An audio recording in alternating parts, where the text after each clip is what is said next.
সেই ঐতিহাসিক যাত্রা, আগমনী উৎসবের ইতিহাস। ট্রেন ঠিক সময় মতোই এসে পড়ল। কি সৌভাগ্য! গার্ড একজন বাঙালি। শ্রী শ্রী ঠাকুর, শ্রী শ্রী বর্মা, কন্যা পূজনীয়া শান্তনাদি, ঋত্বিকাচার্য, কৃষ্ণপ্রসন্ন ভট্টাচার্য এবং আরও কয়েকজন একসাথে একই কামরায় যাত্রা শুরু করলেন।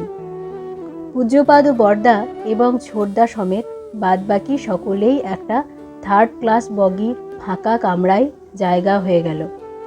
কর্মীরা স্বস্তির নিঃশ্বাস ফেলল। 1946-এর 1 সেপ্টেম্বর সেই দুপুরে সান্তাহার প্যাসেঞ্জার শ্রী শ্রী ঠাকুর অনুকূলচন্দ্রকে তার মাতৃভূমি পাবনার বুক থেকে ছিনিয়ে নিয়ে চলল।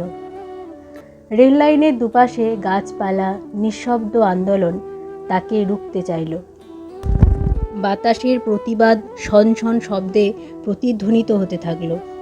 বেদনাহত প্রকৃতির সেই আকুল আরতি সাধারণ মানুষই অনুভূতিতে কারো কাছে ধরা পড়ল না। গ্রাম বাংলার বুক চিরে ভুসভুস শব্দ তুলে রেল লাইনের ওপর দিয়ে ছুটে চলল ট্রেন। সবুজের চাদর মোড়া বিস্তীর্ণ ক্ষেত আর জলাভূমির দুপাশ থেকে দ্রুত পিছনে সরে যেতে লাগল। শ্রী শ্রী ঠাকুরের সাথে এক যাত্রায় ভ্রমণের বিরল সৌভাগ্যবান যাত্রীরা নৈহাটির পথে এগিয়ে চললেন। থার্ড ক্লাসের কামরায় ভ্রমণরত যাত্রীরা সেই দিন পূজ্যপাদ বরদার অভূতপূর্ব সঙ্গ লাভ করলেন। বরদার মধুর সান্নিধ্যে সেই অবিস্মরণীয় যাত্রা সকলের কাছে উপভোগ্য হয়ে উঠল। ট্রেনের দোলায় দুলতে দুলতে একসঙ্গে সকলের চোখগুলো আপনা থেকেই বুঝে গেল, ক্লান্ত শরীর জুড়ে নেমে এলো প্রশান্তির ঘুম।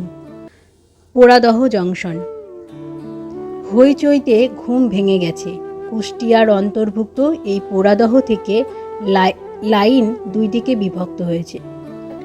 একদিকে গোয়ালন্দ ঘাট ঢাকা যাওয়ার পথ, অন্যটা শিয়ালদহ।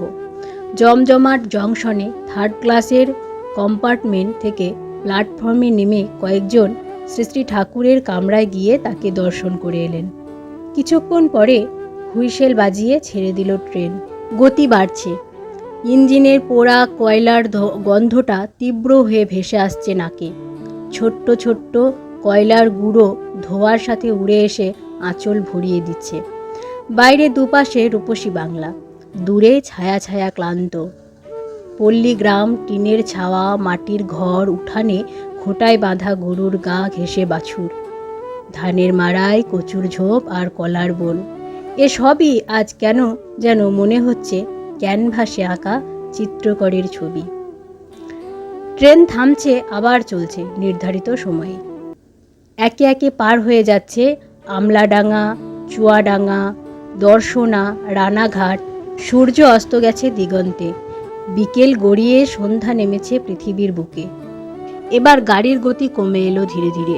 সেই বহু বিভক্ত রেল লাইনের জটিল কাটাকুটিগুলো পার করতে করতে ঘটাং ঘটাং শব্দে নৈহাটি প্ল্যাটফর্মে ঢুকতে লাগলো সান্তাহার প্যাসেঞ্জার।